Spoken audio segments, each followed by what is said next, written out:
ფორმულა 1-ის გაგონებაზე პირველი რა გახსენდებათ?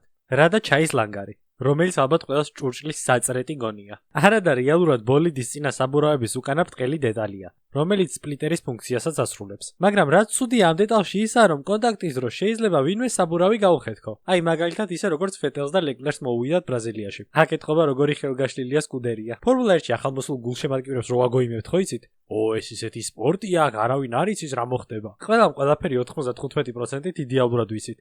რა, სად და როგორ და რანაირად მოხდება. რა, სად და როგორ და რანაირად ბიჭო? შენ ჩაფხუძ იტირებენ. უბრალოდ ხანდახან რაღაცები საერთოდ არ გავს იმას, რასაც მიჩვეულები ვართ. ვუყურებთ რბოლას, თუ ცოტა ავადმყოფები ვართ ტელემეტრიასაც. და აღმოვაჩინეთ, რომ ეს კონკრეტული მანქანა იქ არაა, სადაც წინა კვირას დავტოვეთ. ზუსტად ეს გრძნობა ჰქონდათ ფორმულა 1-ის გუნდებსა და გულშემატკივრებს 2 წლის განმავლობაში. და ზოგს დღემდე არ აქვს გადაყლაპული ის ლუკმა, რაც ფიამ ასე ჩუკუ მატარებელივით ჩაკვტენა პირში. 2017 წელს სებასტიან ფეტელი დაღავდა. დაღავდა, ანუ ქუქავდა. ოღონდ ქართულად. ორპირიანის ნა მე მგონი. ის მას რაქნა მოდაღა ფეტელმა ფორმულა 1. გარდამავალია. სები იგებს 5 რბოლას სეზონში და კუჩი მიყვება ჰამილტონს მთელი სეზონი და უცებ იმედები ცოცხლდება. აი ის იმედები 5 წელიწადში ერთხელ რო რესეტდება. ნუ იქნება ესაა ის სეზონი. რა თქმა უნდა, არა. და ფერარი კარგი მანქანით მაინც ჩაკვდა. უბრალოდ ორი გუნდი რო იბრძოდა, მაინც რაღაც დონეზე სასიამოვნო სანახავი იყო.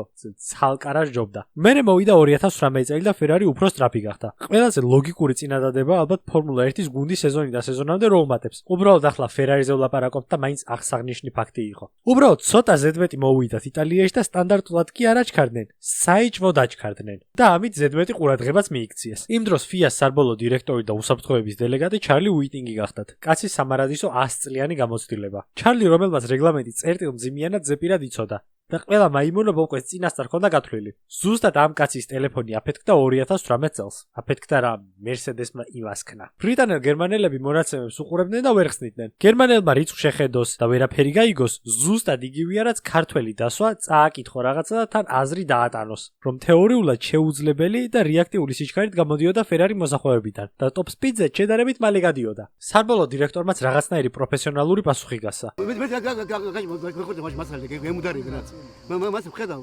კიო, ჩვენს ხედავთო და ჩვენს ვერ ხსნითო. მაგრამ ერთი ამბავი ჯერ მაინც არ შეყარა. უბრალოდ მივიდნენ წითლებში და იკითხეს, ეს რა არისო? ფერარი მას აუხსნა. ისე ძალიან გამიკვირდა ფერარის გამზადებული პასუხი რო ჰქონდა. ფიამ მოისმინა ახსნა, კიდე ერთხელ შეხედა მონაცემებს, ახლიდან აახსდევიდა და კიდევ ერთი დამატებითი სენსორი დაუყენა ელემენტზე. ახლა მიაგიხსნით ჩემებურად რატომ მივიდა ეს ამბავი აქამდე. 2014 წელს ფორმულა 1 გადავიდა ჰიბრიდულ საძალე მოწყობილობაზე. შიგაწვის ძრავს პლუს 2 გენერატორი, ერთი ტენის ელემენტს დამოხრუჭებით, მეორე ტურბინის ცხელი ჰაერი. წამოსული ენერგია მიდის ელემენტში და მერე შეგიძლია დამატებით ძალად დაუმატო მანქანას. უბრალოდ რასაკვირველია, ყველაფერს თავისი ლიმიტები აქვს. რამდენი ენერგია უნდა დააგროვო, გამოიყენო, შეინახო და ეგრე. იმიტომ რომ ლიმიტირებული 120 კილოვატი დაახლოებით 171 ცხენის ძალას უმატებდა ბოლიდს. ამას დაუმატეთ 700 ცხენის ძალიანი ძრავი. ძალიან მარტივად შეატყობდა ყველა იმ განსხვავებას, რასაც ეს ყველაფერი მოყვებოდა. თეორიულად 2018 წელს ფერარი მიპოვა ძალიან ჭკვიანური გზა ამ ენერგიის დახარჯვისთვის. დამუხტვის და განმუხტვის ციკლი ორ ელემენტს შორის ისე მიმდინარეობდა, ვერავინ ვერაფერს ამტკიცებდა. თვით FIA-ც კი. მაგრამ მონაცემები მაინც უცნაური იყო და მაინც დაუმაგრეს მეორე სენსორი. დაჩექეს, ვერაფერი იპოვეს და დაიშალდნენ. кейსი დაიხურა. ლოგიკურად 2018 წლის მერე 2019 მოვიდა. ამა წელს ფერარის წარმონაკვეთებზე უფრო აჩქარდა. თან ცოტათი კი არა, საკმარისად აჩქარდა. არავინ არაფერს არ იეჭვებდა.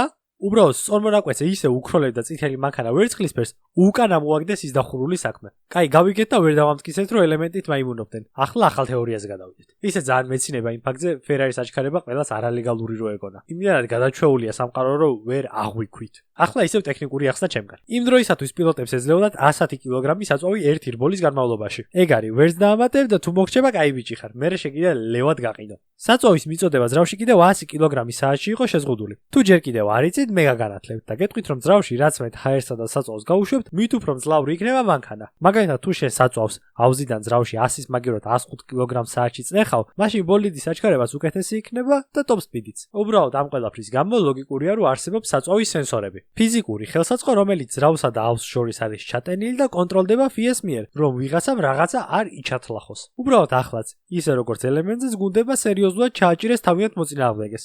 რა ჯანდაბას აკეთებდა ფერარი, კაცი შვილმა არ იცოდა. მეორე სენსორი ქონდა, FIA-ს ატყუებდა და ინფოს აყალბებდა, არც ვიცი და ვერც გეტყვით. მაგრამ მოწინააღმდეგეებს ნერვები რომ მოეშალათ, ეგ ზუსტად ვიცი. ახლა კიდევ ისტორიაში შემოდის კაცი, რომელსაც საერთოდ ყველაფერი აქვს გაკეთებული, რაც კი შეიძლება წარმოიდგინოთ. ცხენების ფერმა? დიახ.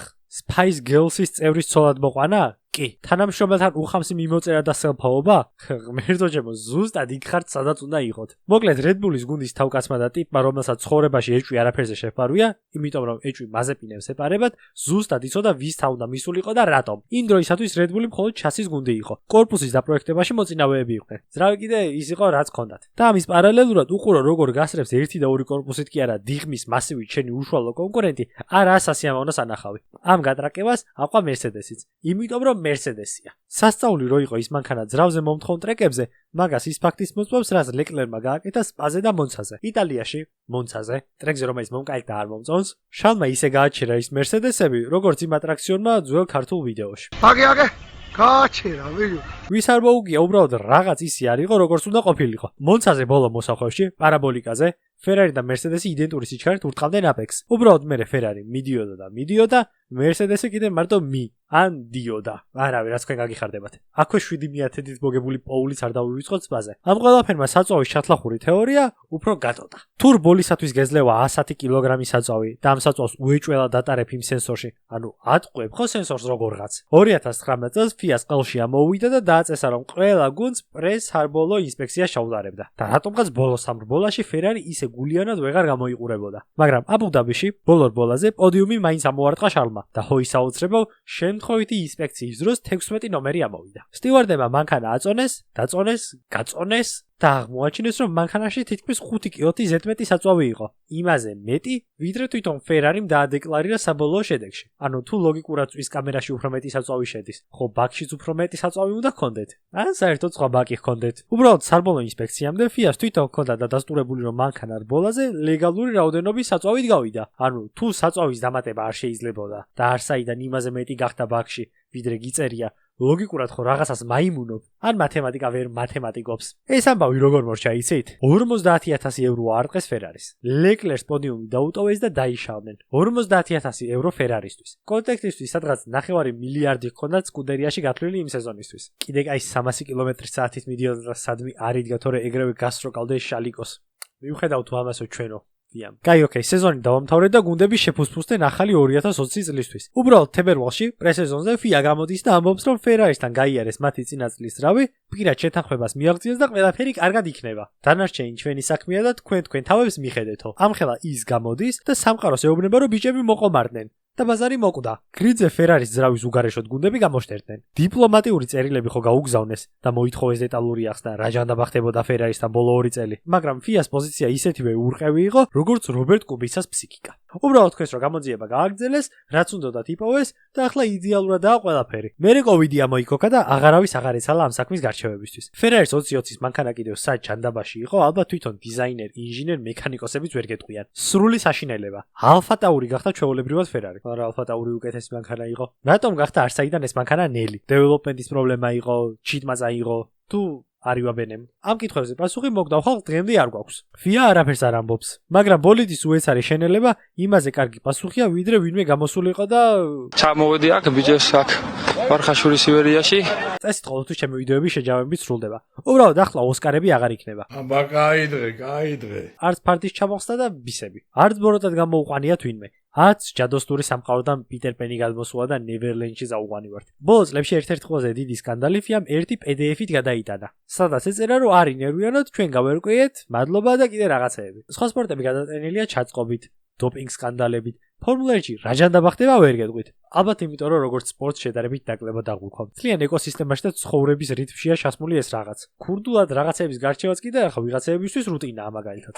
ხო თუ შემდეგში ვინმე თქვენთან მოვა და გეტყვის მაგას რა ჯანდაბა გაყურებინებსო, უბრალოდ ჩაისუნთქეთ, ამოისუნთქეთ, ჰაერი დაიგროვეთ და არაფერი უთხრათ. გაიღიმეთ და უთხრეთ რომ ცოტა ხანში ბიჭები ნახავენ. თან მეტი მედიდურობისთვის შეგიძლიათ შუბზეც აკოცოთ. ცოტა რაღაცაერი კი იქნება, მაგრამ გაიტანს ალბათ. მიზეს თუ გკითხავთ კიდე მოგვარებულია თქო უთხარით. აბა ჰეთ, აბა ჰოთ.